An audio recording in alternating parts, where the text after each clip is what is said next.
Hello, c'est Mathieu de Ludovox.fr. Aujourd'hui, dans ce Ludo Chrono, je vais vous parler non seulement de Res Arcana, mais surtout de ces deux extensions, Lux et Ténébré et Perle Imperi. Alors, pour rappel, Res Arcana est un jeu pour 2 à 4 joueurs de 12 ans et plus, et des parties de 30 à 60 minutes. Et dans ce jeu, on va incarner des alchimistes, des mages, qui vont essayer d'acquérir de la puissance et de prendre le contrôle de lieux de puissance pour gagner des points de victoire.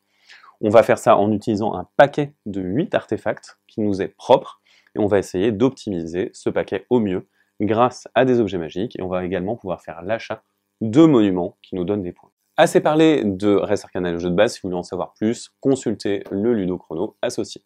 Dans Lux et Ténébré, vous allez trouver le matériel nécessaire pour jouer à 5 joueurs. Désormais, vous pouvez jouer de 2 à 5 et vous allez trouver de nouveaux lieux de puissance qui sont recto verso et que vous allez pouvoir substituer à ceux du jeu de base. Vous allez également avoir de nouvelles cartes artefacts et parmi ces cartes artefacts, un nouveau mécanisme, les démons.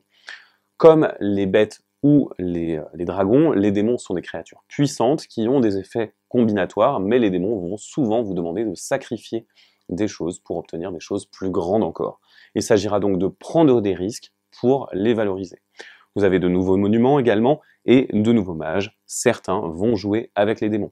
Vous avez enfin deux nouvelles tuiles d'objets magiques, une qui permet d'ignorer les prérequis et l'autre qui va permettre d'acquérir ces parchemins qui sont des effets uniques que vous allez pouvoir utiliser en une fois et remettre ici. Dans Perle Imperi, vous allez trouver autre chose, vous allez trouver les perles et ces perles, elles vont avoir une incidence dramatique sur le jeu. Non seulement chaque perle va valoir un point de victoire, mais la fin de partie, au lieu de se situer à 10 points, sera à 13 points de victoire.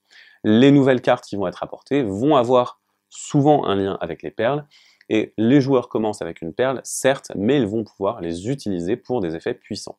Par exemple, ce poinçon en ivoire va permettre, lorsqu'on l'utilise, de remettre une perle dans la boîte pour avoir une remise sur une créature, un démon ou un dragon, de 6 ressources, donc 6 essences que vous n'allez pas dépenser au prix donc de la dépense de cette perle. Vous avez bien entendu des lieux de puissance qui vont jouer avec, qui vont générer des perles et marquer des points avec cela. Vous avez de nouvelles créatures, de nouveaux mages et de nouveaux monuments qui vont venir enrichir le jeu de base. Voilà pour ces extensions qui vont rajouter des alignements stratégiques particuliers dans lesquels vous allez pouvoir compléter Res Arcana et prolonger votre expérience de jeu. À vous de jouer, à bientôt sur ludovox.fr.